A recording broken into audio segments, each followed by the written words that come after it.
Ya, Assalamualaikum warahmatullahi wabarakatuh dan salam Sport 55. Nah, senang sekali saya Jamal Rahmat kembali menjumpai Anda tentunya di Sport 55 untuk edisi hari ini. Nah, seperti biasa, Sport Lovers, kita akan selalu membahas beberapa informasi-informasi di dunia olahraga.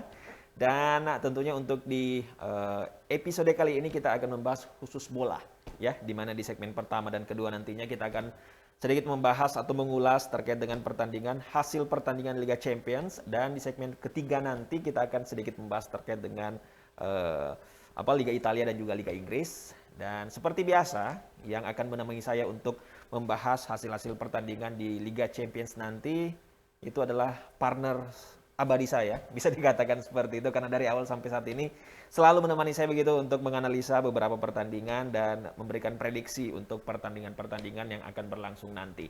Tapi khusus untuk hari ini kita akan sedikit menganalisa hasil pertandingan yang sudah berlangsung di Liga Champions kemarin. Siapa lagi kalau bukan Bung Fahmi, partner Halo, saya. Bagaimana kabarnya Bung hari ini? alhamdulillah baik Bung. Baik ya. Oke, Bung Fahmi. Di episode kali ini kita akan sedikit membahas terkait dengan hasil pertandingan Liga Champions, Bung. Seperti yang kita ketahui bersama, ada beberapa hal menarik yang harus kita bahas, Ya, begitu ya. Karena kalau misalnya kita lihat ada beberapa tim-tim besar yang cukup goyang begitu ya. harus menahan malu. Ya, bisa dikatakan seperti itu karena ada yang dikalah cukup telak Ya, oleh lawannya, ada juga yang tipis tapi ya tentunya ini juga menjadi evaluasi untuk tim besar ini ke depannya. ya, Oke, mungkin kita langsung saja masuk ke pembahasan yang pertama, Bung Fahmi. Kalau misalnya kita lihat ya di hari Rabu kemarin ya sudah ada beberapa pertandingan-pertandingan khususnya di Liga Champions yang sudah dihadirkan begitu, dan kita tahu sendiri bahwa ada beberapa tim-tim besar yang akhirnya mengalami kekalahan, dan tentunya ini sangat menjadi hal yang cukup merugikan begitu untuk laga-laga berikutnya. ya. Nah, otomatis dia harus Menyapu bersih Bung. menyapu bersih, jangan sampai kalah lagi karena Ya, kalau misalnya kalah lagi, wah kayaknya agak susah begitu untuk bisa melaju ke babak selanjutnya. Mungkin kita langsung saja bahas untuk pertandingan yang pertama di sini. Kalau kita lihat ya, ada MU, Manchester United, yang sedikit mengalami goncangan begitu meskipun sudah kedatangan sang mega bintang Cristiano Ronaldo, tetapi ternyata eh, lawannya itu masih mendapatkan celah dari MU ini. Dan kalau misalnya kita lihat di sini dia mengalami kekalahan begitu dari salah satu klub yang mungkin banyak yang tidak menjagokan ini, ya. ya. Pada saat itu dia melawan Young Boys dan kalah 2-1. Nah, mungkin sedikit Bung Fahmi, sedikit analisanya terkait dengan hasil pertandingan yang cukup pahit menurut Ya. para fans dari MU ini seperti apa? Ini pertandingan ini cukup menarik Bung Mm-mm. awalnya. Dan ini mungkin keberuntungan bagi Young Boys ini karena kemenangan pertama selama mereka menghadapi Manchester United Bung. Iya. Dan Young Boys bisa mengambil poin di kandang mereka sendiri 3 poin ini berkat adanya kartu merah dari Aaron Wan-Bissaka Oke. menit ke-35. Mm-mm. Sebelum insiden itu terjadi, United mendominasi semua serangan, Mm-mm. baik dari segi sayap, tengah, dan defense sendiri pun kokoh. Oke. Hanya ada beberapa sesekali yang Boys menekan MU, tapi itu tidak terlalu berbahaya. Berbahaya ya. Tapi intinya United sudah mengambil inisiatif serangan dari menit pertama. Dan terbukti di menit ke-13 dua kerjasama pemain Portugal Iya. menghasilkan satu gol yang cukup menarik juga dari assist dari Bruno Fernandes diumpan ke Ronaldo ya. Cristiano Ronaldo, dan itu bisa gol melalui celah bola kaki dari kiper yang Boys. Oke. Tapi kalau misalnya kita lihat ya, contohnya ini kan kayak kebobolan di menit akhir gitu ya, dengan kesalahan salah satu pemainnya. Tapi sebelum itu, kira-kira menurut Bung Fahmi apa yang membuat, karena kan ini Ronaldo ditarik keluar gitu ya, Ya, kira-kira apa yang menjadi atau apa yang difikirkan oleh sang pelatih dari MU sendiri sehingga menggantikan Ronaldo, karena kalau misalnya kita lihat performa dari Ronaldo kan artinya masih masih cukup bagus begitu untuk menyumbangkan atau menambah gol pada saat itu. Tapi Iya. apa kira-kira yang membuat pelatih menarik keluar Ronaldo dan menggantikannya dengan Lingard gitu?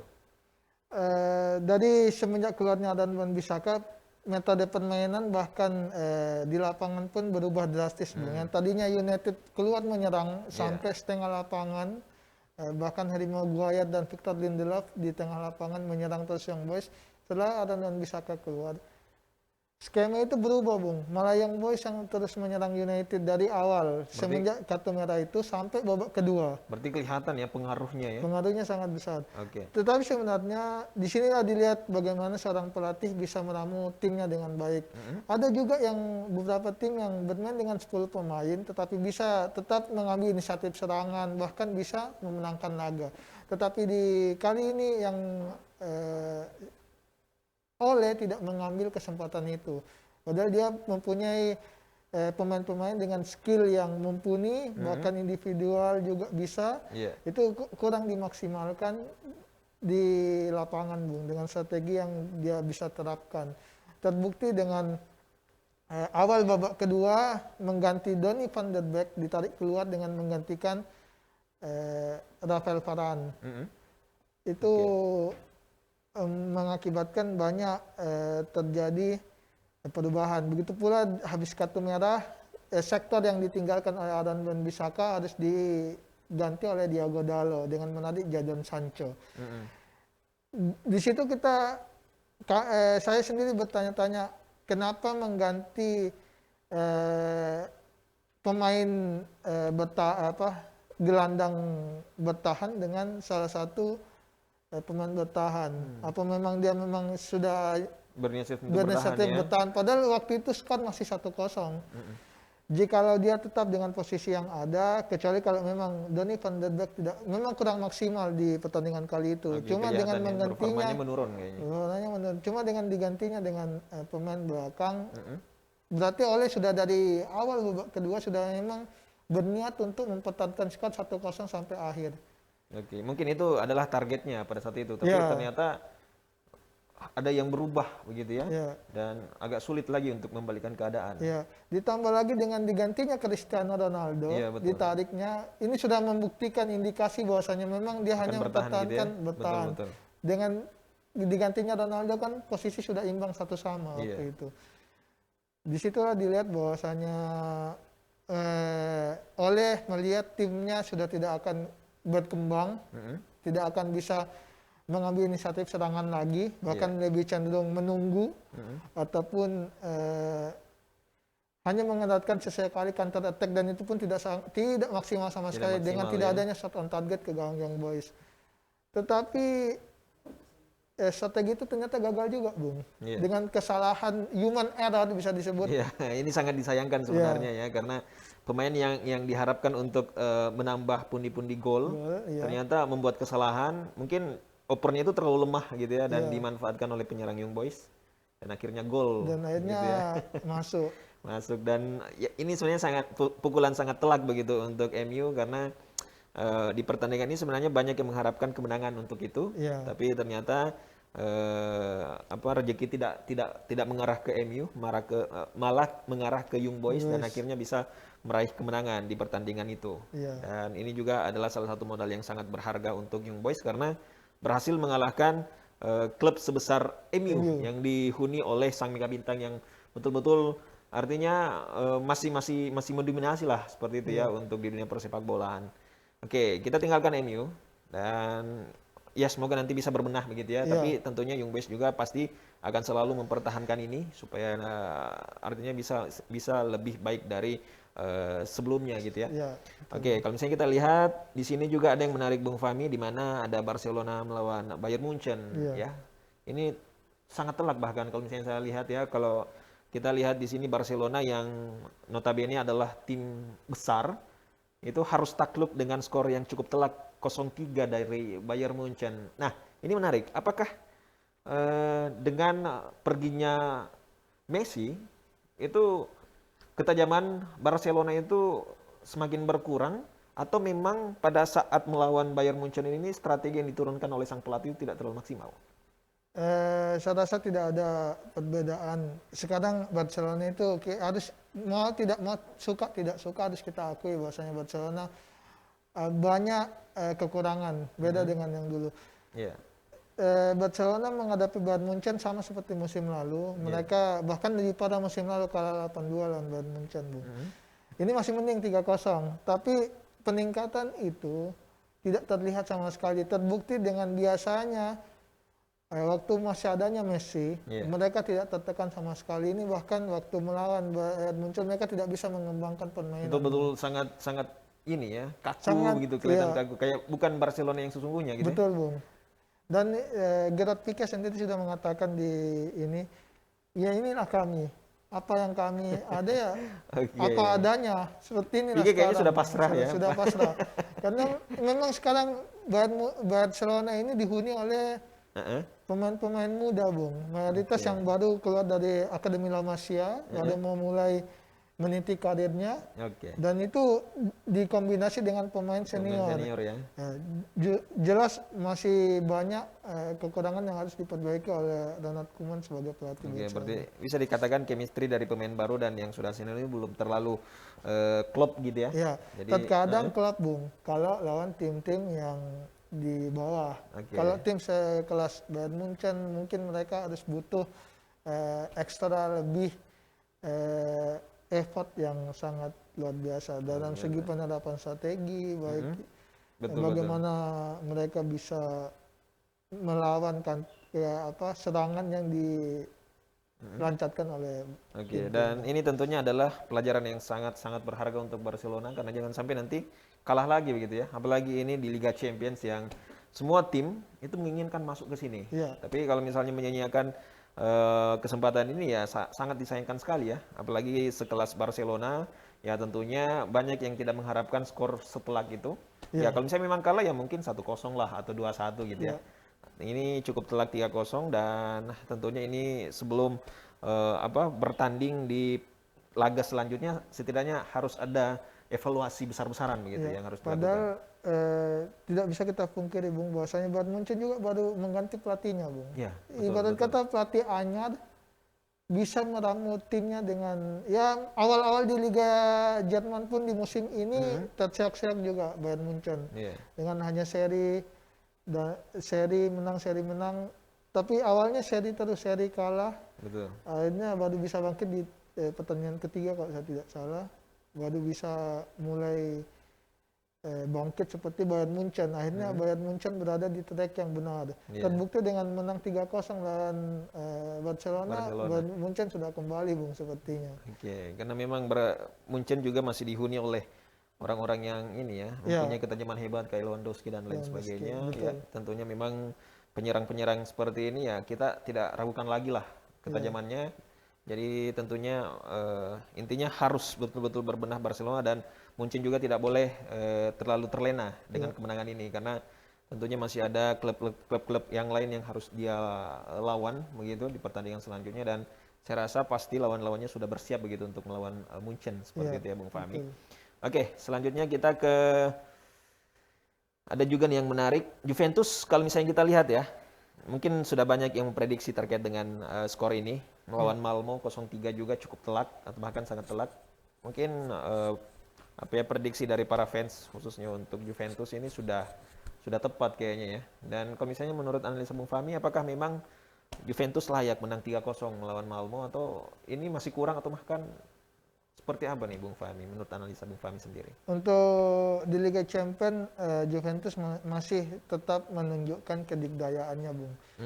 Walaupun yang dilawan adalah tim sekelas Malmo, bukan kita meremehkan tim ini, tetapi memang dari segi skuad pun memang berbanding terbalik dengan Juventus yang dihuni oleh beberapa pemain hebat seperti Morata, terus adanya De Ligt di belakang, Bonucci, dan beberapa pemain lain yang mana layak skor 0-3 ini. Dan itu pun tidak mudah sebenarnya Juventus meraih hasil ini. Walaupun mereka di Liga Italia sekarang di peringkat 16 Juventus. Berbanding terbalik dengan dan di Liga Champions. Tapi ini masih laga awal, Bung. Iya, Masih masih sangat awal dini. ya, masih panjang perjalanannya panjang. dan masih banyak yang bisa terjadi. Kemungkinan besar di pertandingan ini menang, tapi ya entah di pertandingan selanjutnya seperti Iya. itu. Dan tadi sepakat yang disampaikan oleh Bung Fahmi bahwa setiap tim yang masuk di Champions ini kita tidak bisa anggap remeh, Iya. karena tentunya mereka adalah tim-tim terbaik dari setiap liga gitu ya. Iya. Nah, tidak gampang juga tentunya bisa masuk ke Champions, dan intinya semua tim yang berlaga di sini harus mewaspadai siapapun itu. Iya. Tidak melihat dari nama besarnya, dan tentunya semua tim mempunyai strategi dan bagaimana caranya supaya bisa meramu pemain sebaik mungkin untuk menghadapi laga berikutnya. Iya. Seperti itu. Nah, mungkin terakhir Bung Fahmi sebelum kita break, ada satu pertandingan juga yang cukup menarik antara Chelsea dan Zenit. Misalnya kita lihat dari skornya ini sangat tipis ya, 1-0 gitu.